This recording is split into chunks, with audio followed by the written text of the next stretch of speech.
Hello, offering sisters. I am Ana Gabriela Robles and I feel very honored to be able to hold this fire prayer. I am very delighted to be with you so that we can have this reflection, so that we can feed this sacred fire. And I would like to talk to you from that space. I dare to put that fire background so that we have it really present because there is a lot of types of fire. And I would like to address this because they all live inside us, and the capacity we can develop to recognize them will allow us to develop better interactions from each of the elements and among them. The fire is a sacred fire for me. A sacred fire, a ceremonial fire, a fire that gives birth, that enables space, that allows everything else to happen. It's a fire that can be an activator, that can be a nurturing fire, but there can also be destroyer fires, fires that really burn down everything around them. So I would like you to really go inside, close your eyes, so that you can put your hands over your womb and feel what's the quality of the fire that you're relating to right now. There are very many types of fire, and we're all the time relating to them through heat, through various different things that we can see maybe in our candles or sacred fires, in our gas stoves, but we can only see it in nature. There are fire manifestations through heat. Fire allows us to see the growth. It allows you to see the growth and to connect with the origin. One of the practices that I've been fortunate to know through the years is to sit and pray in the fire, of course with the other elements too, but to sit and pray with the fire in the recognition of it being the activator of my womb.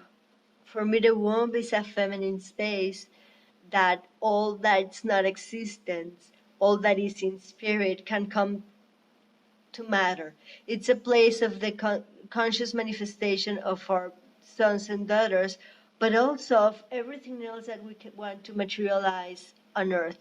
So when we want to make that conscious, we can sit and pray and to connect with the activation, the nutrition, and the heat that our warm fire can give to every or any creation we have in our daily life. I invite you, sister, so that you can think about this, feel this in this next waning journey through the new moon, in which we'll be able to connect with the fire and do our blood offering to the fire.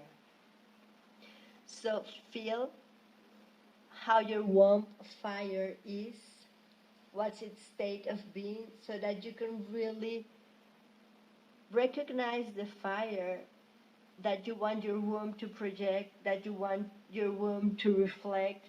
And now that we have worked with water that represents all emotions, how can you integrate and link it with the fire? How can your fire support your water? How are they going to be talking to each other, your waters, your emotions with your fire, and with the manifestation of your fire in your life? How are you going to be nurtured? How are you going to get comforted? How are you going to be nurturing others? And how are you being in that relation with all that activates, that comes deeply from your origin, all that can resist the temperature challenge, all that can withstand what can be burned and be reborn. So really being very thankful to the sacred fire that allows us to walk, that allows us to alchemize our emotions, to the sacred fire that allows us to have a container and to allow us to develop in it. And I invite you to feel how and where you're managing your inner fire, how you're developing, and how you're holding refuge, so that in the space of the prayer, There's a fire that is within, and what are you going to be praying for? What are you going to be offering in relation to that offering? So, sister, I will leave you with that, so that within this week you can go within and you can feel that fire inside, and how you're relating from that fire to the outside, so that this prayer on this element can be really elevated and can help you sustain your life.